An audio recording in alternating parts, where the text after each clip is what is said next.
Ongi etorriak Txoriene sasoi honean programara. Arratsaldeon, Zigor? Arratsaldeon, jaione. Ongi? Oso. Uso pasari bai? Ez dakit. Ez dakizu, bueno, baina badakizu sasoi honetan mintzat usoak izaten direla. Bai, baso honetan tirotzak. Gure inguru ez da paseko ingurua. Han gehien bat oiagorretan dolan bai, baina pasian da, bueno, bai, han teiamendi inguruan dandik goten dira, baina espaldin ez, baina usoak ez da. Jo, hemen dize botaten dira usoak, bai, horre Bizkaia aldetik eta usoak eta botatzen dira. Bai, ez dira. Bai. Bueno, hor Bizkaia alden ez daki, baina ohikoa da jatetxe batzutan edo, hau aprobetxatuz eizakia eskaintza eta tarten dao usoa. Eta ohikoena ere da salsa kazadorakin edo eskaintza, ez? Eiza saltxakin. Bai. Honi buelta bat emate aldea eta proposamen berezi bat emate aldea mende batzuk ditun errezeta ekarri dizuegu gaurko honetan. Eta ez da hemengoa ere, hemengo kultura gehien bat errotuta daolako salsa kazadorakin. Kasu honetan hau turkiarra da, eta ikusiko dugu beraiek nola prestatu izan duen mendeetan zehar beteta egiten da, kasu honetan bulgurraz beteta egiten da, hau gariaren, gari zatitua da, besterik gabe.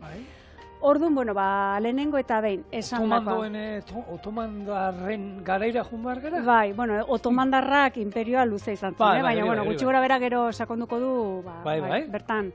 Izandako guzti hori, kasu honetan gastronomia. Baina, tira, lehenengo eta behin gaur prestatuko duen errezeta usoa turkiar erara izango da. Beraz, jatorria eta garaiaz baliatuz, gutxi gora bera begibista edo begirada atzera botako du, baino ez horregatik ez dio gutziko begirada zaintzeari, begibista zaintzeari, eta horretarako beran izan gara, ostargi optikan, pixkat nola ez, begiaren zaintza, begibistaren zaintza honen garrantzia, eta hainbat galdera gehiago sakontzeko, eta jakindu hori hartzeko, pixkat.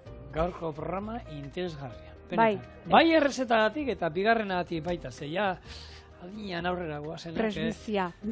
Eta begi tentsioa. Zenbat adizen jendeak esan dut, adina eta kirolean da, ez dakit, egizan fizikoki lenguantzea nagoela nabiltzen dut, baina biztan, beko txulo letxe. Bitu, jontxu, jaktiak bitaurreko jarritu, eta irakurtzeko hor zerbait, eta hola garek egin ekipuan. Lehenengo ustet, hau ez da optikan esana, optikan gero entzungo dugu, bertako gomendioak zeintzu diren, baina bada olako eskuluzen sindromea deitzen zaiona, baina beti errutikoari behiratzen dugu, gertuko ere bada, biak kontu izan. Baina, hemen, zentratuz, gure gaurko errezeta. Usoa turkiar erara nola iten den, lehenengo eta behin oso era simplen iten da, lehenengo, 15 minututan bulgurra egosiko du aurrez garbituta pixkat eta bien bitarte hortan tipula xehetu eta gorrituko du olio pixkatekin zartagin. Jarraian, biak nahasi eta usoa beteko deu onako, bere zulotxo honetatik. Barrun beteta dihoa, barru betea, esan genezake. Osa, bulgurrarekin da kipularekin. Hori izango zen betegarria. Betegarria. Horratz batekin josi, hemen daukegu ure eta bertan egosiko ditu gatza pixkat botata eta 4 kardamomo ale botata. Espeziak hangoak di, Osa, uretan egosita doa? Egosita doa. Eta hor utziko digu, beraiek ordu beten edo hola gomendatzen du, baina gure kulturan ohiture gehiago izan da egosketa luzeak emateana izakiri hor ere gero sakonduko du. Zergati, orduan guk 3 ordutako egosketa bat emango diogu. Jarraian, berez, jatorrizko errezetak usoaren gibelak barrun daramatza. Guk eskuratu ditun uso hauek, gibelak falta dituen, eta segundu bat. Larraizko Josuri, muxo handi bat, eskerrik asko aurten ere uso hauek ekarri izanagatik edo eskuratu izanagatik. Orduan, esan dakoa, buelta bat emateko ni eta gure erara iteko edo gure ekarpen nahiteko gibela hori erabiliko deu kasu honetan atearena. Eta saltza ingo deu olako foie saltza bat. Hortarako zer daukegun? Tipulatxak edo tipula bat. Hau, moztu, txikitu, erregosten utzi. Erregosten denean, oporto saltza botako diogu. Ongi murriztu, su bizitan, eta behin murrizten denen botako diogu. Oio salda bat eta esne gaina. Jarraian botako dizkiogu hemen dauzkegun 60 gramo edo olako ahate gibela, eta urtutzen utziko dugu. Behin urtu denen edo birrindu eta fin gelditzeko iragazkitik pasako da. Gero zer den oso ohikoa Turkian antza, olako hornigaia, edo esan daitekena garnizio esaten da euskaraz, ezta, garizaintzuri moduko beste varietate bat itea eta kontsumitza edo jatea. Guk hemen garizaintzuri dauzkegunez, ingo ditu puntatxoak moztuko ditu, gainontzekoa urrengo batean edo olako krema bat iteko gordeko dugu, eta haue pixkat salteatuko ditu. Nun salteatuko ditun? Hemendik aterako deun uso hoien zartagian beraz erden, eta hemendik aterako ditun 3 orduren ondoren aterako ditun uso hoik zartagin inbardi txigortu. Gorritu pixkat gero, azala. Azala hori ongi txigortu behar da. Eta esan dezu, zea arraroa, baiakin, etxe bat baino gehiotan, baserri bat baino gehiotan ikusi izan dudala, oioa edo oiaskoa salda egiteko bere horretan osoa sartu, atera, txigortu eta oiasko errea bailitzan atera. Eta benetan, nostalgia edo bat baino gehiori sortuko dio sistema horretan. Labean, ez? Orduan, oioan kasuan, baina nire esan, labean bebai? Kasu honetan izaten da, saldaiteko oiaskori atera, eta zartagian hori da. Azala txigortu. Eta horren, Turkiarre erara behai saltza aparte egiten dute beraiek, ez? Turkiarrek saltxari gabe zerbitzatzen du. Egoz iten dute txigortu eta gero garizantzuri moduko hieken. Bale, ordo moldaketa... Moldaketa gure kasun da gibela barrun beharren kanpoan eramango dula saltxa baten. Orduan, zapore aldaketa ongo den, zehoze, baina gutxi gora bera horti doa. Beraz, lehenengo lana, bulgurra garbitu. Eta hemen Euskal Herrian gibela aipatu jaionek, baina oiagorraren kasuan, tripak eta oiagorranak beti erabiliten dira. Horre da, oiagorra dauka, bakarra dauka, orduan hor zikinik ez daiten, eta oiagorra kosinatzen danean, berdin da saltzan, nik labean eroin izan dudanean, gero hartu, oiagorren horren barrenak ustu, gurin pixkatekin da armainak pixkatekin holan ondo birrindu, eta hori ogitxi gortu baten gainean jarri, gratinatu pixkat, eta hori da, zoragarria. Eta nik gibela erabili izan dut baita, saltza egiteko, usoa, eiza erabili egin izan dudanean, untxiakin baita, gero gibel horiek hartu, salteatu saltza pixkatekin birrindu, eta gero gehitu saltzara. Eta horrek ematen dio kolorea, zaporea, eta toke berezi bat. Gusta, oitura bauko, gure txian gibelak eta bota ez da botatzen, dan erabiltzen du. Hemen, bulgurra iteko neurriak.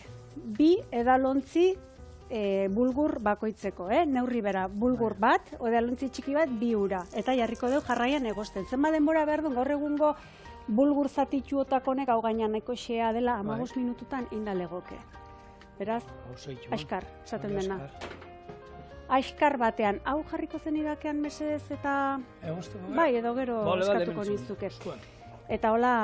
Bero, nahi duzu? Bai, gehien bat egosketa hori pixkat ez, hemen azkartasun hori emate aldera. Hemen bulgurra, eta jarraian gehituko deuna da gatza eta piper beltz pixkat. Eta usoak, egia esan nuen esan duena jaionek, pase garaia da. Hemen inguru hau, goin Donostin gaude, baina hemen gari batean, Hernanin bizi nintzenean da, oi hartzun eta hortik, bianditz eta hori dana postuz eta josita da, inguru guzti hori.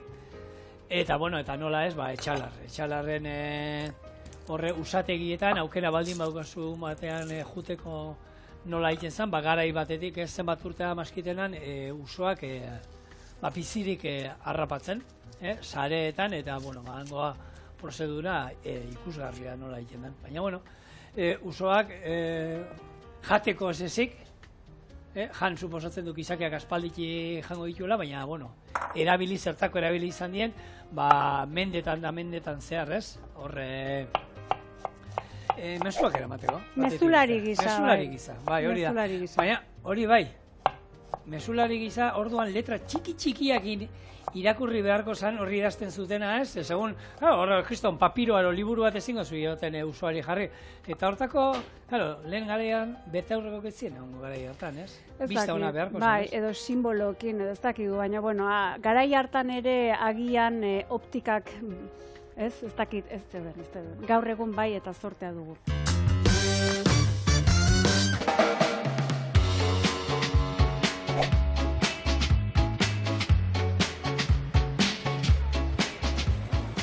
Arratsaldeon bea. Arratsaldeon Jaione. Bueno, hementxe naiz urteroko errebisioa izan ez ere konturatu naiz pantaila horren edo begibista benetan nekatzen zaitela.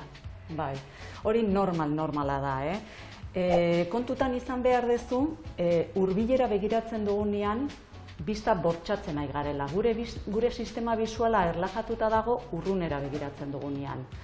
Hortaz, ordu haunitz ematen badituzu pantailan zinean, horrek zure begietan estresa edo sortarazten du. Orduan, hori ekiditeko edo, gauza batzuk, arau batzuk ere eman ditzazket, ez?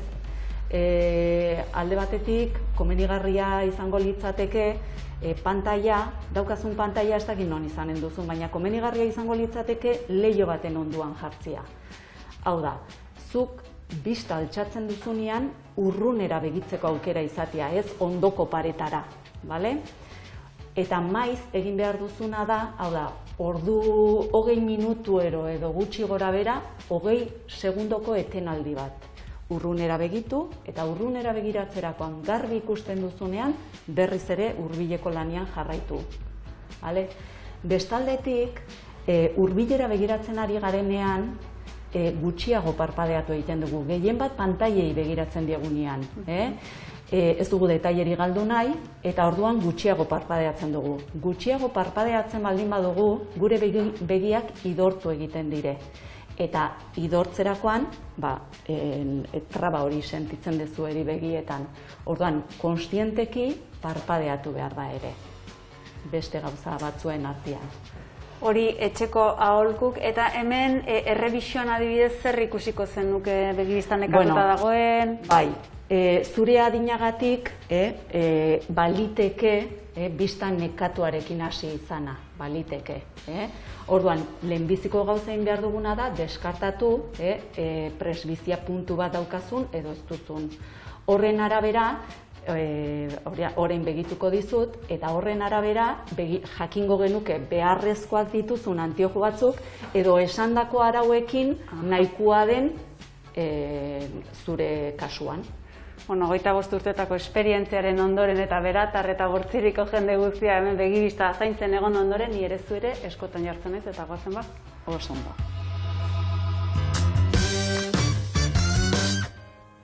Urtean behintzat, gomendagarri da honako bisita batin eta errebisio bat. Aurten berriro joan behar naiz. Idoia hartu zita. Zein da Idoia, zure idazkari edo? Ez, Idoia da optikan ikuten izan, horri zon, han behitxuko dira. Dola 2 urte junitzen, ja irakurtzen hori zen, hitzak muitu iten dira, hola pixka dolan, erdi biziri zeuden, eta horiek, eta horiek da, ez dakit, ondo ikusten dut beta horreko horiekin, irakurtzeko bakarrik erabiltzitut, eta ez dakit, berriro joan behar da, hori igotzen juten da? Bai, baina adin batetik aurrera, komendagarria. Bai, hori adin bat daukatenak, azte hori... Tentsioa, adibidez, neri, tentsioa edo baldin badagoela familin arazon bat edo, hendik eta komendagarrikoa da, baina, zuek hori da, bideoa ikusi bitartean, hemen bulgurra egin zaigu, tipula martxan jarri dugu, eta kasu honetan, olako luma txiki hauek eta erreko ditu. Hortarako zoplate batekin, Garai batean hau egiten zen, sukaldetan beti sua egoten zen, eta oiua, oiaskua, oiagorra, usoa, eperra, galdeperra denelakoa, zutatik pasa, eta holan pixka buelta batzukan eman zutan, eta holan garbitzen ziren. Eta gaur egun holako inok ez dauken ez etxean?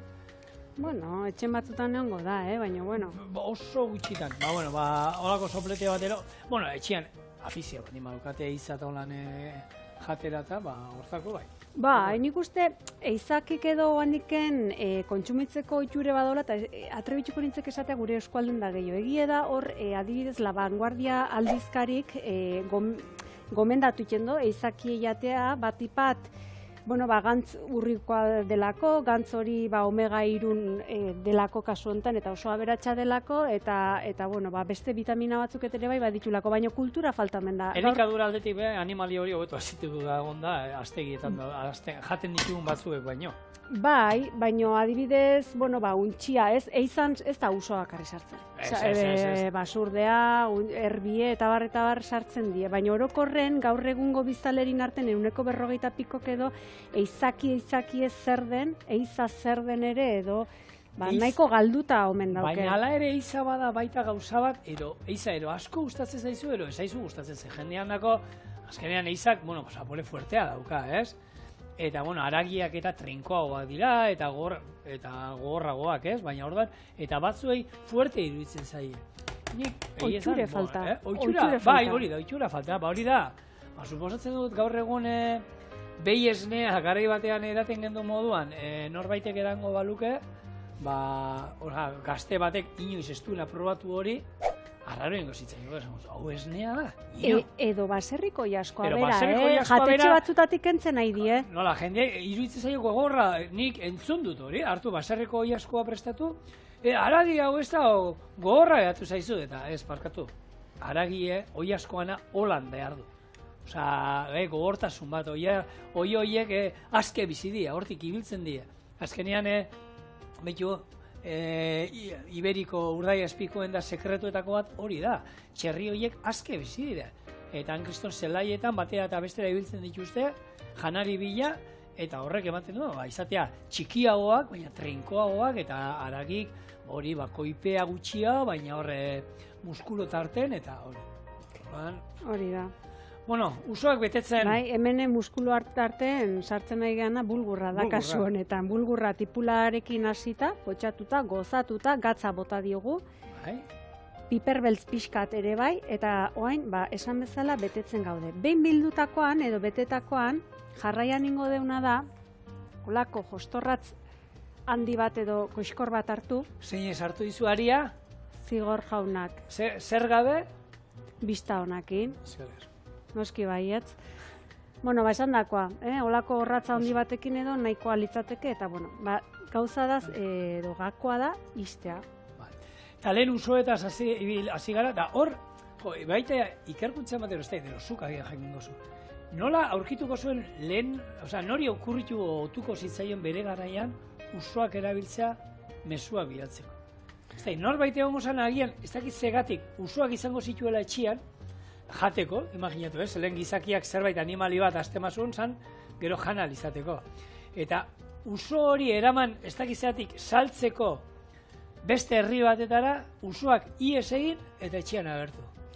Ez dakit, hola nik usoa bakarrik ez da, hola esan genezake... Egaztiak alde baten egaztik hori da. Egazti gehiago ere erabili izan dien mezulari gisa eta kasu honetan etxekotu bai, baina gehiago izango litzateke ezi, ez? Hortarako ezitako usoa da, basa usoa baino, gehien bat zen, hainbat eta hainbat kilometrotatik usategitara bueltatzeko azita. 1000 kilometrora egunean inal dituzte, 80 kilometro ordukora, joateko gai dira, eta askar eta ondo usoak egan. Bai, baina kasu honetan gaur egun erabiltzen da kirolerako. Gaur egun existitzen dira. Oraindik badaude, nik horrek ikusti, reportaje matero ikusita dauke, eta oraindik badaude ejerzitoak, azkenean, asko erabilizien, gerra garaietan da horrela erabilizan die usoak, baina gaur egun oraindik badaude ejerzitoren batelo beste, usoak dauzkatena, bada espada, komunikazio guztiak erortzen badira hori, beti hor usoak izango dituzulako eta aukera daukazulako, hemendik 500 kilometrotara daudenekin komunikatzeko. Eta oraindik gaur egun antza badaude ejerzito batzuk usoak mantentzen dituztela. Bere horretan edo, bitu. Aldeko, ez? Eta hau irabili izan dila, mendetan zehar usoana. Bai. Uste du hori da... Telegrafoa etorri zen arte, kontuz, hori atzoko edo, ez, kontu eda. Bai, hori da, azkenean izan zen telegrafoa, 20. mendera arte. Gutxi gora bera, baina bueno. Eta hor lehenengo gerrate mundialdean da, asko erabili izan ziren. Eta garai batetan Olinpiar Jokoetan irabazle izan zirenan berri emateko ere usoak izaten ziren.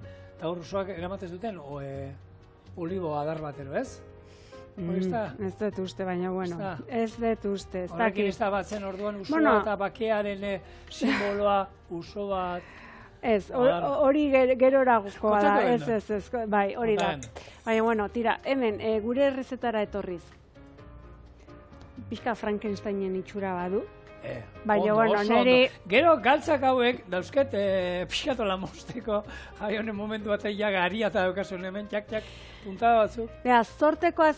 Zortekoa zu, beran izan naizelako, ostargi optikan, eta begibista behiratu, eta, bueno, ikustaztu ez zesan didan. Bueno, egingo dugun lehendabiziko gauza izango da begiaren tentsioa kontrolatu. Horretarako makina honetan begiratuko dizut. Gero, beste makina honekin retinaren argazki bat ateako dugu. Hauetako gauzaren batian ikusiko bagenu normala ez den zeozer atetzen zaigula oftalmologiara bideratuko nizuke. Haiek baitire tratamendua jarriko lizuketenak. Ados, jarri orduan, kokotxa eta kopeta, agitzongi. Eta behitu, hause pizten denean, hortxe ikusiko duzu, puntu bat, beste baten barrenean. Fija zaitez, puntu txiki horretan, eta ize ziztada basumatuko duzu. Susto emango dizu, baina minik ez, lasai egon, Oso ondo. Oain, ezkerreko begian gauza bera, berriz ere puntuari begituz, lasai hor, mantendu zabalik, lasai, primeran, listo, buru atzera. Bueno, haizu. Orokorrean horrelako errebisioetara badugu ohiturararik etortzeko urtero edo dentistara bezala edo zer nolako ohitura daude? Bueno, normalean guregana hurbiltzen dienean da jendeak zeozer semuatzen duenean ikusmenean, hau da, galera txiki bat edo zeozer diferentia, lehenbizikoz etortzen dienean. Gero bada jendia urtero etortzen dana, naiz eta urte batetik bestera normalean ikusmena ez aldatu. Dena den ikusi dezun bezala, ez dugu bakarra ikusmena begiratzen, baizik eta tentsioaren kontrola egiten dugu eta beste gauza honitze egiten ditugu. Orduan, beti urtean behin eginez gero, gutxi gora bera, garai zibiliko ginake, normala ez den zeozer egonez gero, ura tratamendua jartzeko, hau da, oftalmologoaren gana bidali eta arek tratamendua jartzeko. Eta aurren kasuan adibidez? Aurren kasuan aldiz komenigarria da begiratzia. Gehien bat hasieran LH hastera doazenean eta zen oso zaila da aur batek gaizki ikusten duela esatia. Ez da normalena. Aur batek gaizki ikusten badu ere bere normaltasunean sartzen da. Hau da, hori da berak ikusi duena betidanik. Orduan, komenigarria litzateke haren ikusmena baloratu eta ikustea zer daukan edo ez daukan. Egia da filtro gisa edo hortxe daukagula pediatriako revisioak eta hantxe ere begiratzen diete. Baina miopiak oso erraz antzematen dira, urrunera gaizki ikusten dituztelako, beti jartzen dituzten letrak gaizki ikusten dituztelako, baina hipermetrope batek adibidez bortxatuta ikusi dezake, baina bere sistema bisuala ez dago ondo, egon beharko lukeen bezala. Eta kasu horietan adibidez komenigarria da garaiz hartzia, ikasketetan eta arazoak izan ez ditzaten etorkizunean. Ados, eta behin hemengo ikusita izango litzateke konponbide bat edo lente batzuk edo betaurreko batzuk jartza. Hori, jada, hori ezta? Bueno,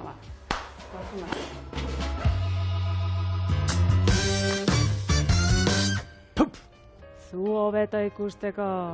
Hori esaten zuen Otxoak. Bai, txano gorritxuri, puño hori bat indik. Pozten naiz badakizu, zu hobeto ikusteko, begi bista zaindu. Bueno, hemen beran izan gean tarte hontan, usoak josi ditu, gogoratu barru bete ditula edo barru betearekin bete ditula kasu honetan bulgurra tipularekin eta momentu honetan egostera sartuko ditu. Horretarako daukegu hor ura berotzen eta hemen dauzkegu 4-5 kardamomo ale. Beraz, bere horretan barrura doaz eta ni saltxarekin hasiko naiz. Eta hauek eserria da, ez? Bere horretan 3 ordutxo utziko ditu. Egie da lehen aurreratu dizugu edo, esan den bezala, beraiek, errezetan edo ordutxo bat gomendatzeue. Baina hemen bada olako itxure bat eiza denbora luzean egostekoa. Zergatik lehenengo eta behin, esan genezake olako kutsatzea, ez? Edo olako gaitzen bat edo pasatzea diguen beldurre horrengatik.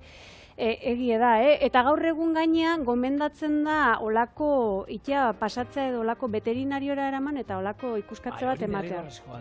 Baina egia da, hemen ohitura daukaguna da, 2 ordu horietan ero sartzen dena dela, aurrena barazkikin erregosten ditugula, eta hemen ja, ez dakit, ez berdina itea aldera, guk erregoziten du barazkikin, gero beti likido patxarren bat, ardoa eroitzen du, eta gero ja saldarekin eta likido gutxio erabiltzen du. Hemen, ez dakit, likidoz estalita dago, eta... Alde batetik, baina behintzat hemen azpimarratuko duguna da hori, bai gaixotasun horiek ekidite aldera edo gomendagarri dela azken finen gaur egun albaitarik eta dituen tresnerikin eta aurrerapenekin ikustea, saiesteko olako kutsatzek eta bar. Eta gero beste sukaldari batekin aurrekoan hitz egiten esaten zuen, ohiture horiek aldatzen nahi die, baina gehien bat ari aldatzen aztegiko olako hegaztikin, untxikin, egosketa luzik murrizten nahi die, baina hori da, aztegia eta eiza banandu behar die. Baina hor, nik gehien bat, gehiago behar duena, eiza behar bada, lehen esan duguna. Haragi horiek ez die berdinak. Askostrin, ez da berdinek, unso bat, aztegi batean, unsoak izakoak ez die, baina galeperrak ero, eperrak ero lan, aztegikoak izatea, ero ez dakit nondik etorri dan galeper bategan eta azke bizi izan dana, eta beti tensio baten, azeri mate jango ete duen, ero iskupetakin norbait agertuko orduan, haragi horiek, eta gero hiltzeko modua baita. Hiltzeko modua, ez da berdina, ez dakiten nola, lasai izan behar nuen, aztegitakoa, lasai bestutuzte hilko dituztenik, baina eizan hilduten uso bat, hor dagoen tensioarekin eta haragi horiek gogortu iten die. Eta orduan, egoste, biguntzeko batez ere, denbora luzeagoa behar ditugu. Errezetara. Errezetara joan da, saltza iten hasiko geha, hortarako tipulatxak, baldin badituzue etxean, tipulatxak zapore berezi emango dio, eta bestela, ikusten duzuen bezala, tipule, gure tipule bat. Ero tipula eta berakatzaz, eskenein tipulatxa bada izango zen nasketa bat dien, Hori da. Erregosten jarriko du, eta behin erregosten denean, botako dioguna da oportoa, eta oporto hau murrizten utziko zu bizitan. Eta, lehengo zure galderari erantzunez, bakearen usoaren irudi hori gehiago da 20. mendeko gudan ostekoa, baina nondik hartu den, kasu hontan? Honik hori oso ondo ez dakit, noen kontuak eta horre, bibliko kontuak eta horre ni astu itzen zaizkit. Hemen aditu gu ez geha adituko lako. Baina nik erligiorik ez dut eman, eta hori erligioan emango zan, ez? Azken gu etikara juten ginean, eta ikasten zan, hori, guri preservatiboa nola jarrit, olako hausakit, egia da etikan ematen gendun olako hausakit, hori ondo duz, beharrezkoa da, haizu. Baina nik hori ez dut eman, dakit pelikula batik, gero batea zen pelikula ba, hori fikzioa sartuko dute, pila bat, esageratuko dute dena, eta... Etikan erakusten dena beste gauz bada, baina bueno. Guri hori, etikan, guk hori ere ematen gendun sexualitatea. Hori ere, baina Bibliako pasartera joan da, Noeren ontzia edo entzuna izango duzu ez, uholde handi hartatik babesteko Noek nola intzun ontzi handi bat eta animalia bakoitzetik bi generoak hartu zituen, arra eta emea. Hor badao, ez? Hor bileoi ez dira agertzen? Bale, badakin nundi zoazen eta zer pentsatu eman ditorrek. A ber, bota, esan. Gidoian jartzen dunan arabera, hor marrazki edo margo edo pinturan baten irudikatzen die lehoiak eta kasu honetan biharrak emeak ez dauke jaje hori, beste modu bateko da. Ez zuen jakingo nik uste hori margotu zuenak, emeak ez zeukala hori. Hori da, garai hartan ere agian ez, enkargua, egin margolan hau, egin noeren ontziaritza. Eta pentsatuko zuen, lehoiak berez denak, ile luzea zeukatela da. Gutxi gora, bera, agian, pentsa, agian gladiadoren artean ikusitako lehoia, esango du, listo, lehoia, gero arra emea den. Baina, bueno, hortik aratago, behin uholde hori pasazenean eta animalia guztiak hortzirenen eta bere familia ere bai, bueno, lurra nuntzegoen edo ikusteko edo jakiteko usua bialdu zuen. Eta usua bidali ondoren nola bueltatu zen usua, mokoan nolako olibondo adar bat zuela. Horti dator gutxi gora bera uso zuriaren irudi hori, bakearen usa. Jetxiko zenidake pixka doi. Dau plo, minimoan. Noizean behin iten du, plo, badakizu minimoan dagoenean iten duela noizean behin igo aldi batzuk, baina bestela dago, zure ekonomikako eskubiko aldea o eskerra zein da? Eskubia. Eskubiko aldea. Noizean behin hor sugar bat ematen dira eta blop, gora etortzen da. Bestela, emeki poliki xoa. Beida, denbora luzean edo hartu izan da olako historiako gertakari bat izan balitz bezala, egiazko gertakari bat izan balitz bezala, Noeren pasarte hau edo Noeren historia hau. Eta gero, noski, kontrakoak erazaltzeie gezurre dela esanez. Hor berez, Ararat mendian ero esan izenan, han gehatu zen arka, ero itxasontzian di hori, eta hor ondi urteetan hainbat ikerle, behiratzen, ero arrastoak ero bilatu nahian. Eta bilatu omen ditue. Bilatu hemen ditue, azkena olako, nola da, altxor bilatzai edo, jagolez zaintzaia da. Talde txinatarra eta turkiar batzuk batu die, hori da, eta olako, sistema berri hauek erabili, eta hola ikusi omen due, itxasontziaren edo ontziaren silueta izango litzekena mendia bera. Bai, 189 ziurtatu aldute hori da, esaten dute. Eta hor karbono... esan da? Bai, 14 edo. Karbono 17 da? Bai, hace... 14. Karbono 14, joder, la ostra. Hemen, barkatu, hemen, Oporto 1. Barrura, eta esan dago, hain sua bizituko diogu, eta murrizten utziko dugu. Bueno, karbono 14akin datatu dute gutxi duela 4.800 urtera ero. Bai. Eta, izan omen zala, ero, Noeren itxasontzia, ero. Eta non dago Ararat mendia? Non dago Ararat mendia? Aramotz ondoan. Turkian. Nora goaz errezeta honekin? Turkiara. Bide guztia nora ematen dute? Turkiara. Bai. Eta zer dago Turkian ezagunena? Otomandarren imperioko jauregiak eta olako arkitekturak. Hori oso gaur egungoa da, ez. Jaionek esan duena, eta telesaiak. Nik ez ditu ezagutzen, baina hemen jaione da, hemen fana handia. Ni egon izan naiz super engantzatuta honako telesai historikoa. Baina zer dia? Historikoak, besteak ez dakit, 10.000 daude, baina... Gai moduan, holan...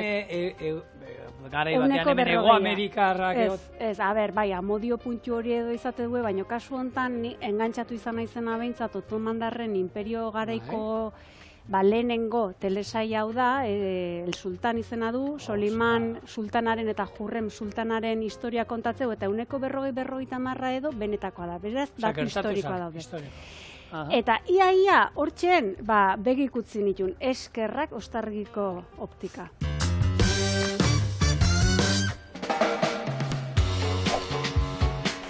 Bea, hau izango litzateke prozesu guztiko pausurik zaiena aukeraketa, ez? Bueno, agian zuentzako bai, egia esan zen, batez ere lehendabiziko aldia denean betaurrekoa jartzen dezunean ez dezu zure burua antiojoekin ikusten.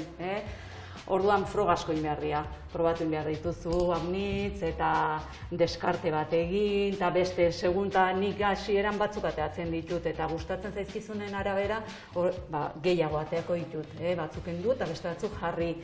Eta gero nik ere aholkatu egingo dizut, zure aurpegiari doakiona, zure sudurraren arabera, begien distantziaren arabera, zabaleraren arabera, gauza guzti horiek kontutan izan behar dira.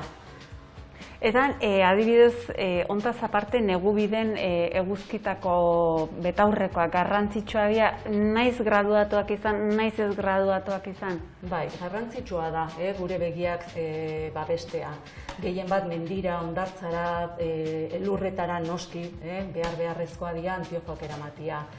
Pentsatu egin behar dezu, eguzkia zuzenean jortzen dula zure begietan, eta haiek babesa behar dute, azalak babesa behar duen bezala, beti esaten da, eguzki krema, babeseko kremak urtean zehar beti erabili beharko genituzkela. Eta gehien bat nik beti esaten dudana da, eguzki betaurreko on batzuk erosi behar dituzula. Ez dute zertaz garestiak izan behar, baina bai onak, lente ona dutenak, babesa dutenak, ultravioletei babesa dutenak. Zertaz, zeren antioju txar bat erabiltzia baino, haunitzez hobiagoa da ez errez erabiltzea. Antioju txarrak ilunadia bai, baina iluntasun horrek eragiten duena da ninia dilatatzia.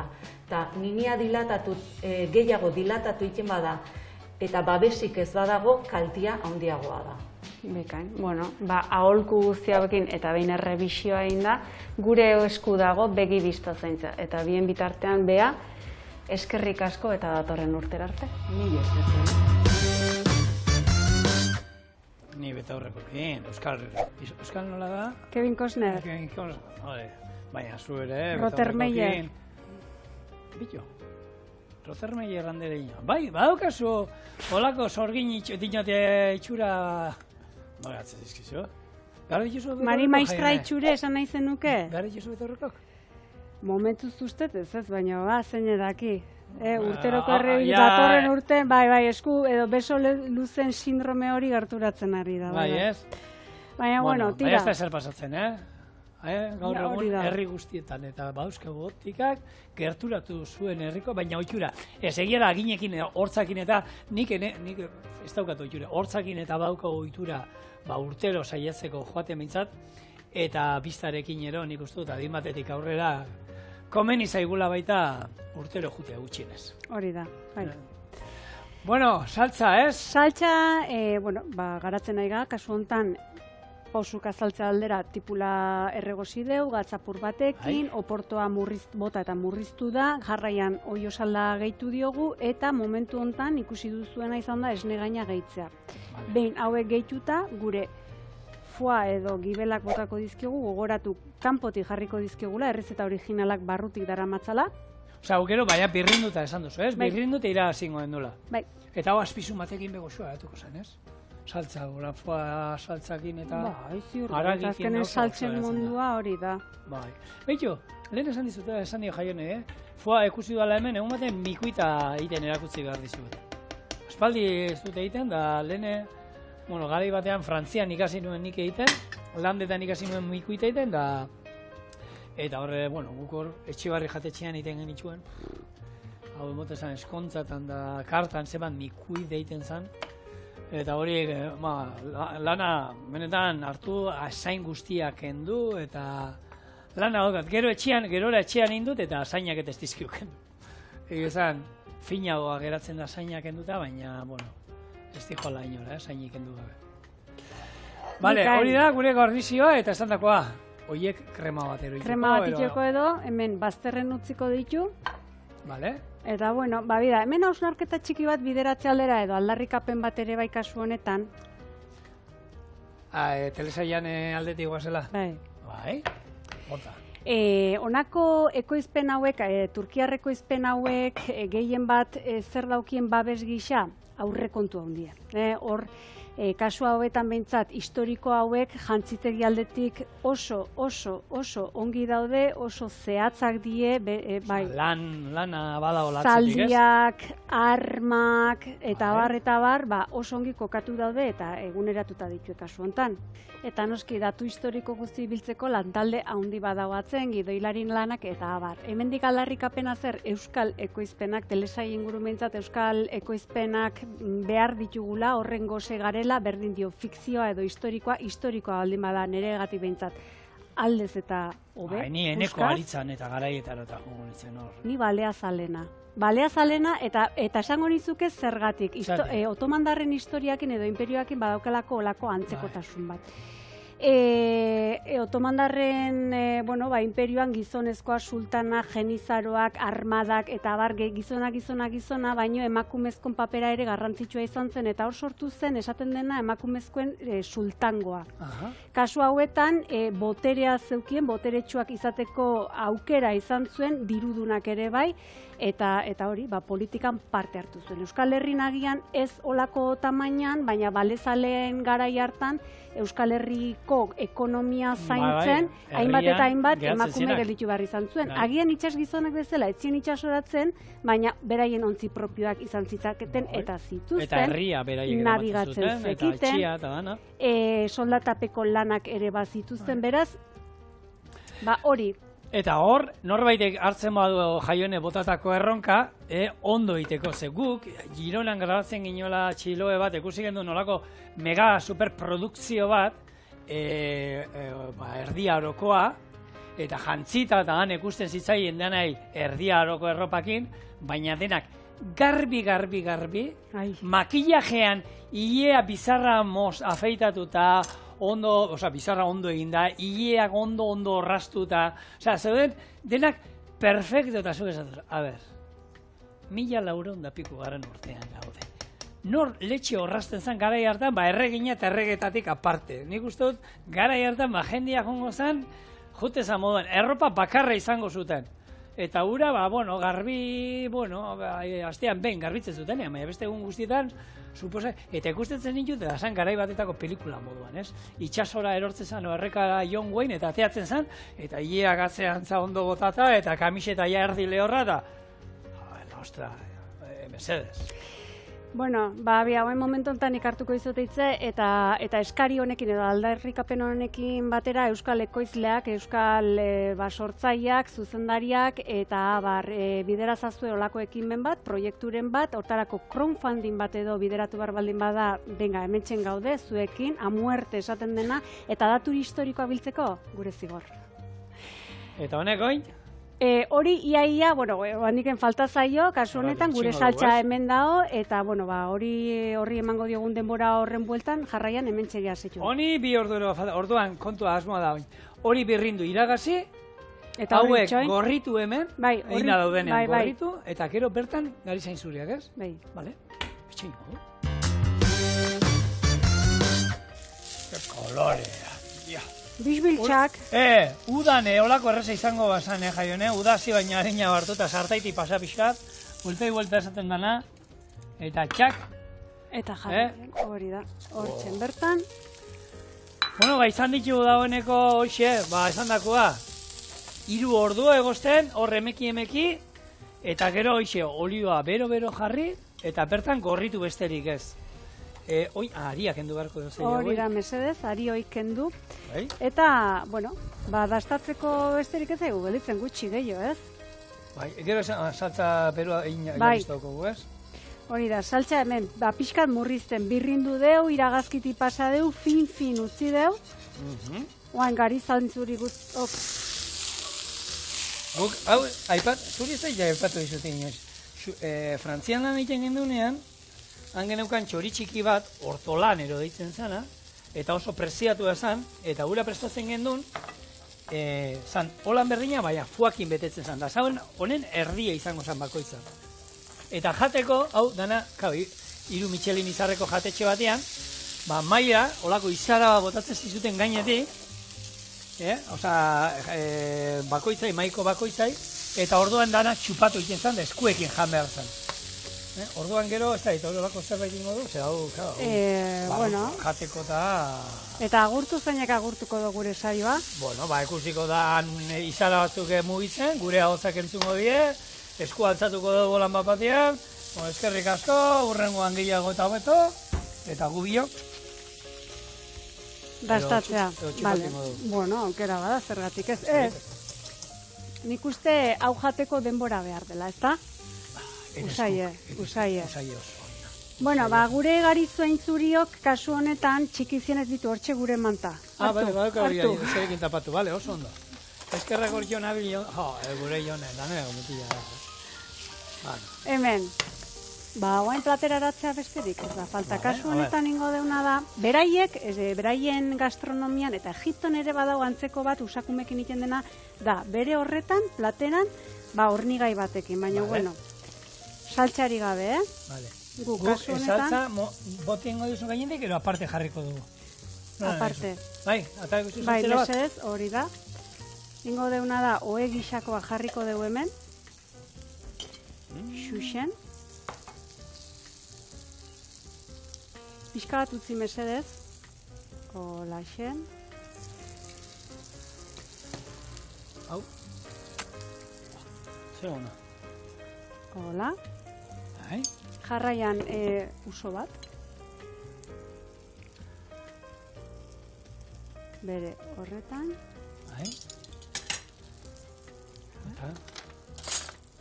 Eta gero, pazientzia pixkatekin. Pazientzia ez dago. Pazientzia, ni usoak harrapatzeko. Ni aizait agortzen, hau gastatzeko gokin. Zuek izo eizarik ze pazientzia daukien? Ez dituzu inoiz ikusi. Horre zer iztarrak.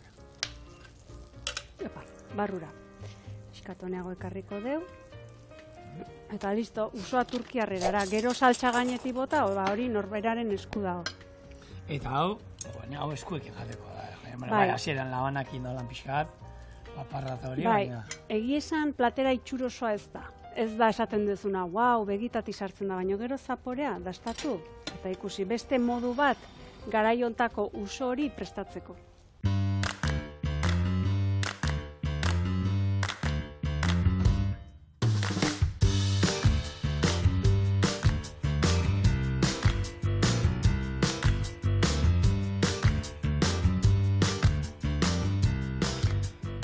Azkar eta ondo, usoak egan.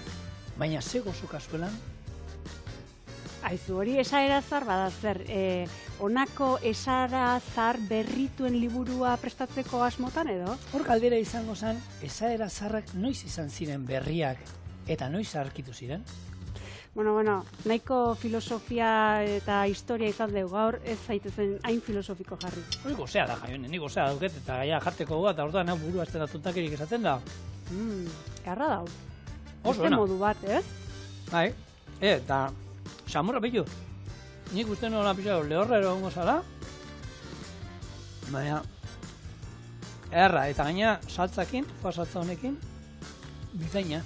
Niz daitor Turkian nola jaten duen atzaparrakin, sardeskarekin, labanarekin, baina, Frantziako sistema hori ezagutzeko gogotxuna zigor. Hortako zuk agertu behar duzu programa. Bale? Ados. Nik eskuekin hau jate jarretxu got. Hala, ondo izan. Eta zuek badakizue bihar beste errezeta batekin izango garela, auskalo moldatutakoa geurea edo bestelako ekoizpen bat izango den. Hori zer da, izterra. Eharkea jaiz. Zueri esan dagoa, bihar arte musio handi bat eta besarkada bat. Erra dago.